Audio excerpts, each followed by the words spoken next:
আজ বাড়িতে মোমো বানাবো।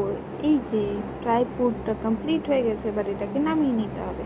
ওয়াও, মোমো আমার কমপ্লিট। তো ফুল ভিডিও দেখার জন্য stay tune. Hello everyone, welcome to a new video and good morning. তো সকাল সকাল একটু মায়ের হেল্প করবো ভাবলাম, সেই জন্যই আর কি বেগুনটাকে কাটতে হেল্প করছি। তো আজকে রান্না হবে বেগুন দিয়ে আলু দিয়ে একটা তরকারি। সেটার জন্য মা বললো যে তরকারিগুলো কেটে একটু ধুয়ে রেখে দেওয়ার জন্য। এর মধ্যেই হঠাৎই কল আসে যে ডেলিভারি এসেছে। তো এটা হলো আমাদের সবজি ডেলিভারি, আমার এখানে লেটেস্ট এটা একটা স্টার্ট হয়েছে। তো খুব সুবিধা, বাড়িতে বসেই সমস্ত সবজি পাওয়া যাচ্ছে। তো আগের দিন রাত্রিবেলায় অর্ডার করলে পরের দিন সকালেই পাওয়া যাচ্ছে। এই যে ডিম, আলু, টমেটো, বাঁধাকপি, গাজর এগুলো অর্ডার করেছি। তো কেন করেছি তোমরা ভিডিও ফার্স্টে হয়তো দেখে নিয়েছো। আজকে বানাবো মোমো। তো এখানে না আমি আমার গলার যে মালাটা আছে এটা খুলছি, কারণ গরমে আমার এইসব একদম হাবিজাবি পরতে ভালো লাগে না। শুধুমাত্র সিম্পল আমি আমার কানেরটা পরে থাকি, ওটা ছোটো থেকে পরে থাকি বলে, আর হাতে জাস্ট বালাতে দিতে হয় তাই দিই, নাহলে তো সেটাও খুলে ফেলে। এই গরমে না এইসব পরতে আমার একদম ভালো লাগে না। আর এদিকে জয়া প্রচণ্ড জ্বালা যন্ত্রণা করছে আমার মালাটা নেবে বলে। যাই হোক, ওকে ভুলিয়ে ভালিয়ে একটু আদর করলাম যে ঠিক আছে পরে তোমাকে কিনে দেবো। তো এই যে আমাকে একটা পাপড়ি দিয়ে দিল। এরপর আমি আমার কাজগুলো এবার স্টার্ট করবো। একটা এনার্জি পাওয়া গেল। তো বাইরে থেকে আস্তে আস্তেই দেখি এই যে বই নিয়ে বসে পড়েছি। এই বইটা পেয়ে বেশ সুবিধা হয়েছে, ও পড়াশোনার প্রতি এমনিতে একটু আগ্রহ আছে। তো বইটা পাওয়ার পর থেকে বগলে তো সবসময় থাকলোই বইটা, পড়ে বেড়াই এর কাছে ওর কাছে, আর বেশি পড়ে পাপার কাছে আর নমনের কাছে। তো আমি ভাবলাম আমি একটু পড়াই। তো এখানে ওকে শেপস যেগুলো আছে ওগুলো পড়াচ্ছিলাম, ও পালিয়ে গেল। হঠাৎই আমার কোরিয়ান নুডলসটার কথা মনে পড়ে। নমন তো সব খেয়ে ফেলেছে, এক প্যাকেট রয়ে গিয়েছে, সেটাকেই বানিয়ে নিলাম ঝটপট। তো এতটা ঝাঁজ, এটা না একটু নতুন, মানে এটা আমি যেটা খেতাম সেটা 2x, তো এটা হলো 5x। এতটা তীব্র ঝাল, বাপরে বাপ। তো সঙ্গে সঙ্গে আমি ভাবলাম যে মোমোর যে চাটনি বানাবো ওটা দিয়ে দিই। তো হয়ে গেছে বিকেল। আমি এখানে এবার পুরটা বানিয়ে নেব। তো এই অত ডিটেলসে বলছি না, কারণ আগেও আমি একটা মোমোর ভিডিও বানিয়েছি, তো এখানে জাস্ট হালকা ফুলকা বলছি।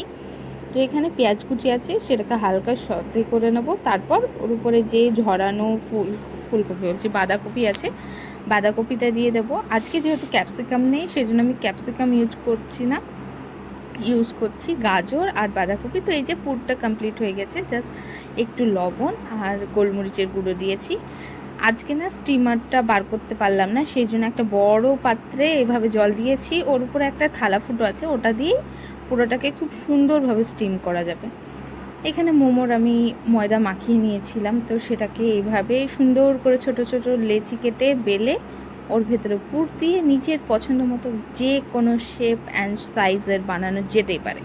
তো সেটা পিঠের মতো হতে পারে, এরকমও হতে পারে। তো আমি সব রকম ট্রাই করেছি আজকে। তো এই যে আমি দেখাই যে আমি কি দিমাগ লাগিয়েছি স্টিমটাকে করার জন্য। এটা হাই কোনো দিমাগের দরকার পড়ে না, নর্মাল একটা এই যে থালা ফুটো আছে এর উপর আমি হালকা তেল ব্রাশ করে নিয়েছি, ব্রাশ নয় হাত দিয়ে মাখিয়ে নিয়েছি, কারণ আমি ব্রাশটাও নিইনি, এতটা মানে অলস লাগছিলো আজকে নিজেকে।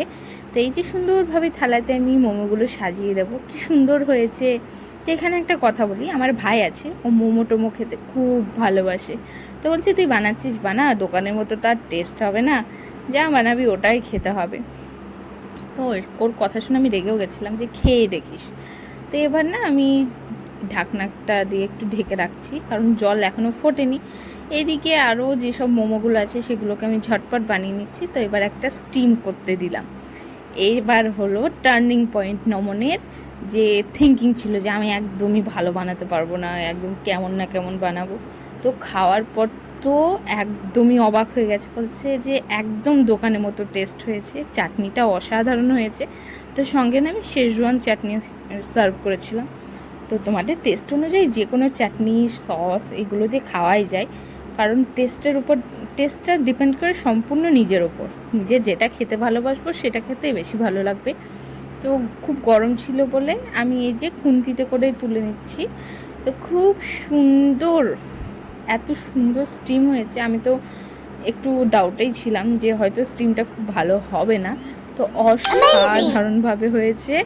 তো এভাবে কোনো দিন যদি তোমাদের স্টিমার না থাকে, যে কোনো একটা ফুটো ফুটো থালা বা জালিতে এরকমভাবে বানিয়ে নিয়ে, মানে সহজেই বানিয়ে নেওয়া যায়।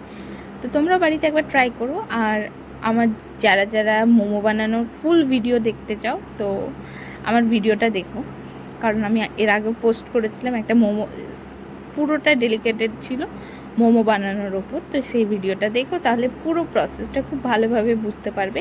আর খুব ইজি, মানে খুব একটা রকেট সায়েন্স নয় যে কিভাবে বানাবো না বানাবো। তো এখানে লাস্ট একটা ব্যাচ ছিল, সেটাও কমপ্লিট হয়ে গেছে। তো এখানে না নমন ওর রিয়াকশানটা আমাকে একদমই ক্যাপচার করতে দিল না, ও পছন্দ করে না। তো এইদিকে আমরা চলে এসেছি খাওয়ার জন্য। তো এখানে বসে আছি, তো নমন আমি মা একসঙ্গে সবাই মিলে খাচ্ছিলাম আর গল্প করছিলাম, তো বেশ ভালো লাগলো। তো তোমরাও কোনো দিন এভাবে ট্রাই করো আর আমাকে কমেন্টে জানিও যে মোমোটা কেমন লাগলো আর রেসিপিটা কতটা সাকসেস হয়েছে। কারণ অনেক সময় হয়, আমি এর আগে অনেকভাবে বানিয়েছি কিন্তু এত সুন্দর হয়নি, যেটা আমি লাস্ট ভিডিওর পর থেকে বানাতে শিখে গেছি। তো থ্যাংক ইউ ফর ওয়াচিং। আজকের মতো ভিডিওটা এখানেই শেষ করছি। যদি ভালো লেগে থাকে please please please like share and subscribe to my channel, আর ফলো করতে ভুলবে না। টাটা।